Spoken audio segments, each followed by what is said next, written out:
Hi everyone, welcome to On the Other Hand. I'm Ariane Zurcher, and this video is all about igniting creativity. I had finished one project, and typically I feel a kind of, it's not really a malaise, but it's sort of a what now feeling. And so I'm going to show you some of the things that I do in between projects, and then started a new project, and I'll show you how that went. So I finished a project, and now it's time for me to do a little cleanup, because what happens when I'm in the midst of a project is sort of everything else just kind of goes to the back burner. And as you can see, I've got a lot of stuff here that needs to be put away, just kind of reorganize this whole thing. I don't even know what's in here. So I'm going to clean up this area as well. So I've got a lot of stuff in here. Right. So now that I have straightened things up, there's my desk area for my painting and doing gel plate stuff. And there's the sewing machine. That's the small one. I have a bigger one, but I almost never use it anymore. This is kind of organized chaos over here. I did label things, so I actually know where things have gone. There's my kitty. That's little Merle, who was my sewing buddy. I miss him so much. But I'm starting another vessel, and I'm doing it in the same way that I started the other one.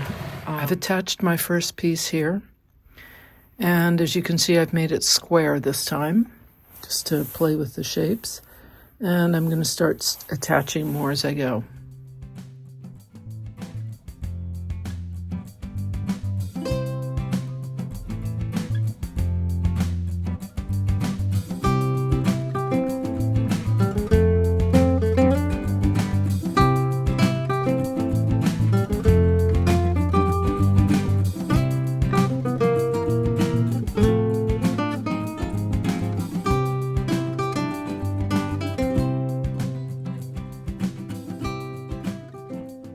I finished making my shape with the chicken wire, and now I'm going to start adding materials to it.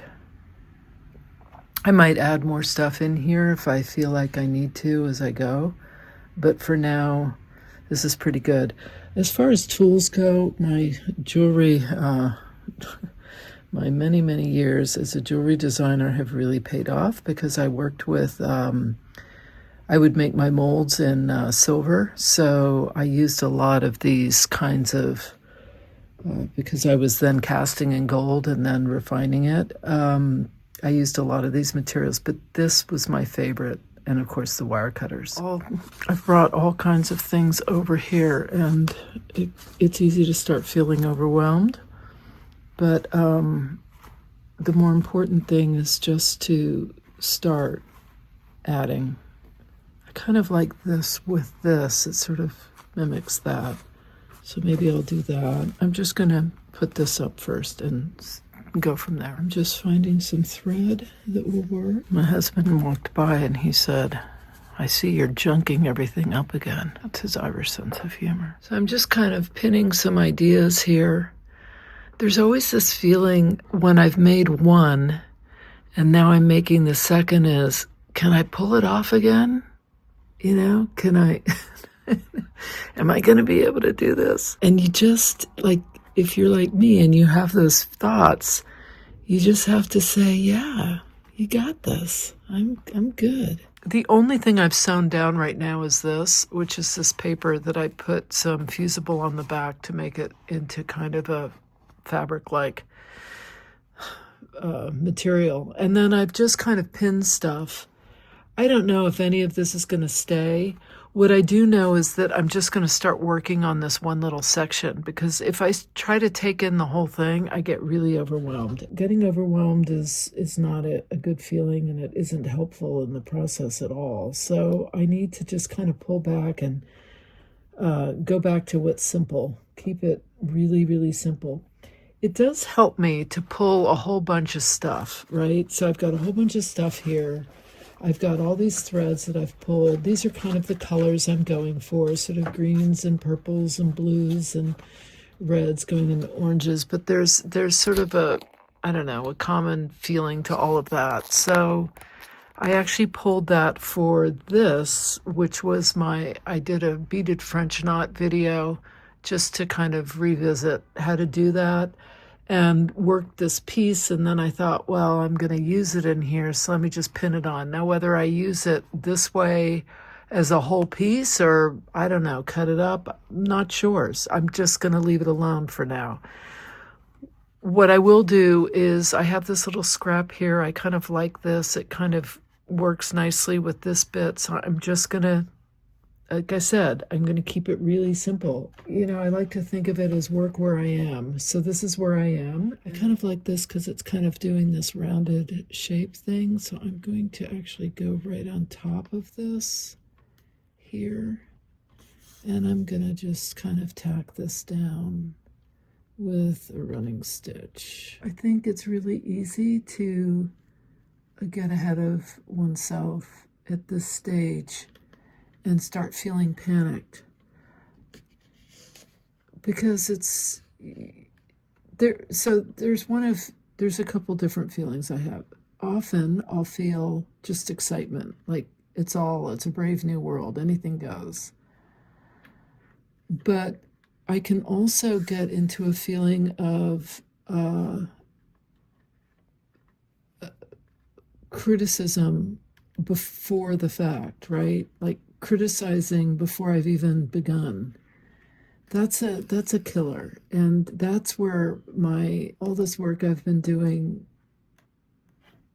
on sort of self-care and all of that really comes into play, because I have to be my biggest cheerleader. I have to be my own biggest supporter and just kind of encourage myself and kind of give myself, I often think, what would I say to my best friend if she were telling me, I'm feeling kind of discouraged, and she showed me what she was doing.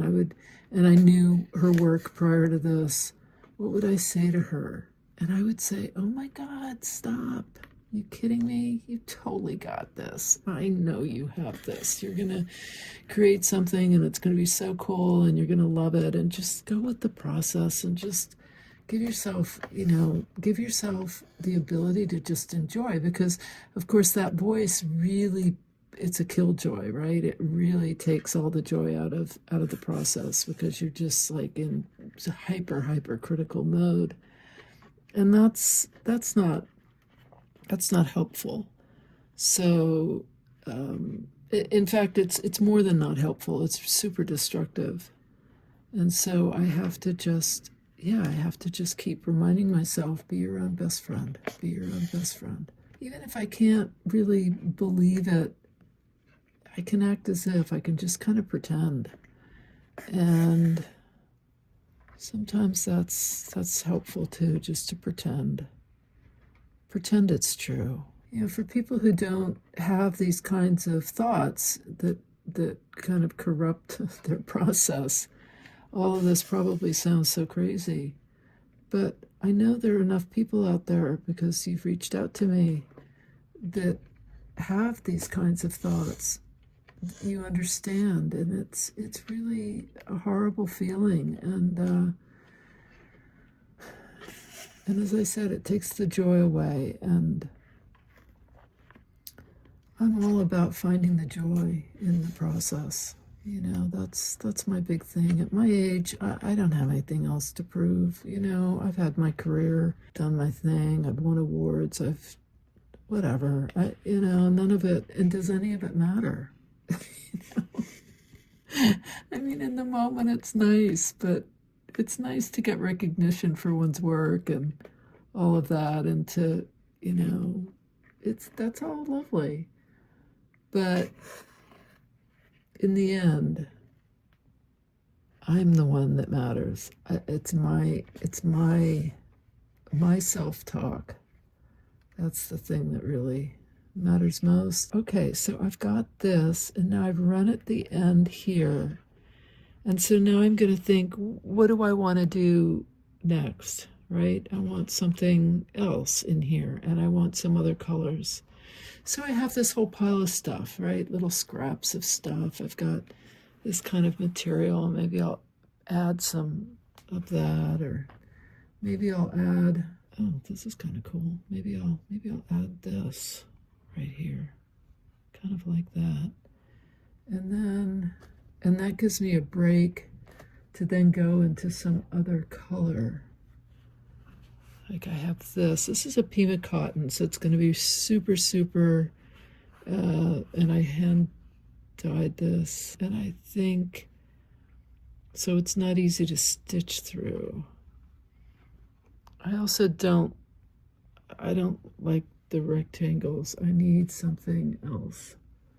So I'm gonna keep looking and see. Now this is another one that has that kind of swoop, which I like. I need something to go against it. Well, I could put this in behind and just use it as a kind of background, which I then put other stuff on top of, and maybe that's what I do. Maybe when I like something, I can kind of pin it into place just for now. And kind of like this. This is from Painters. I kind of like that, just kind of sitting there like that. So maybe that's what I'll do. Add this. I still need to add something in here, but maybe I just put some burlap. Burlap's always easy. Here, it's a little manicured. That's okay. We can junk it up. And keep trying to think out of the box. I need to do some sort of something drapey. This, it's interesting. When I did a more rounded structure, which is what kind of a shape I prefer, it lends itself to more, I feel like, adventurous, drapey.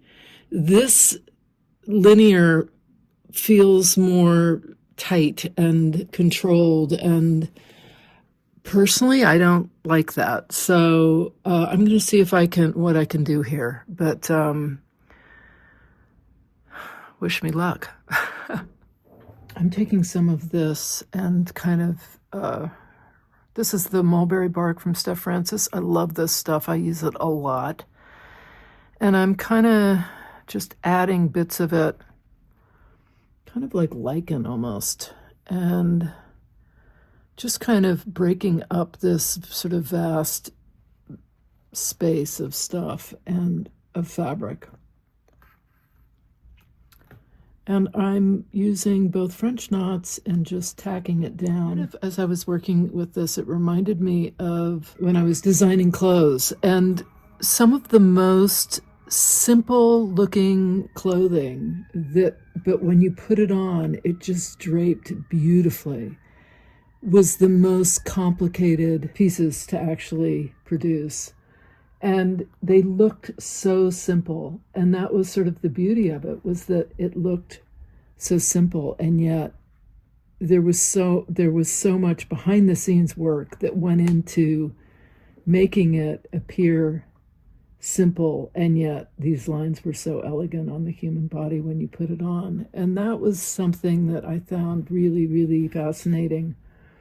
And I think it goes as well. It really translates to any discipline of whether it's mixed media or fashion or whatever. There's a lot of thinking that goes in. It doesn't just sort of happen by chance. I mean, sometimes it can happen by chance, but what I learned from my design background is that you needed to have some sort of basic knowledge of how to create something that would look kind of wild and organic, and yet it actually took quite a bit of work to get that look. This is Green Leaves. It's the Silken Pearl from Thread Gatherer. This part is maybe done, maybe not, I don't know. This I haven't even attempted, nor this. The next bit I'm working on is this piece. So this little bit of silk that I dyed, I kind of like it here. I added this bit here, and I'm actually thinking of wrapping this sari. This is from Steph Francis. They stitch it all together so it's one huge long length. I like to sort of separate them, but anyway, I'm thinking of wrapping this edge around with this so that I can attach this to this edge, and then I have to figure out what I'm doing here on this side. But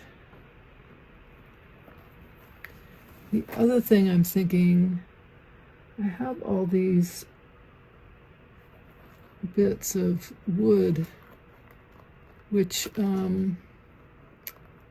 kind of like that idea, but I don't, but they're all so bendy. I need something a bit more. I mean, that would work. I could do that. Maybe what I do is I wrap this bit in here for now. And I have to stitch this bit down so it doesn't come apart.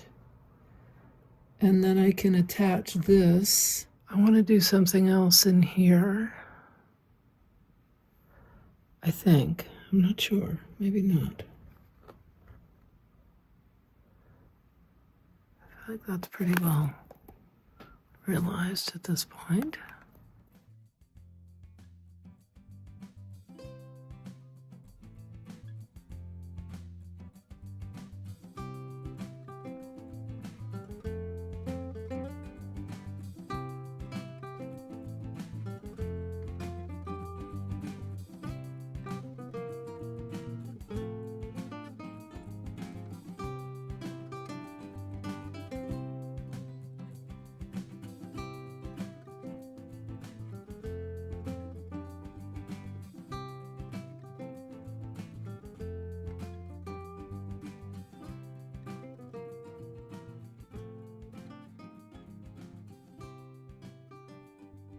Finally, as an end to this video, I want to touch a little bit on self-loathing. I know that's a heavy word, loathing. It seems strong, maybe too much.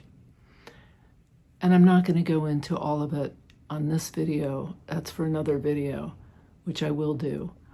But I can tell you that as someone who has experienced that in its extreme and struggled with it for a long time, to come out the other side, as I have, is a practice. Inevitably what happens, as I demonstrated in this video, there comes a moment where I think, am I going to be able to pull this off? And in the past, if the self-loathing is present and I'm not even necessarily aware of it, the answer to that will be pretty complicated, and often no. But with my practice, which I've talked about in a lot of other videos, of self-care, of self-love, it's a daily practice.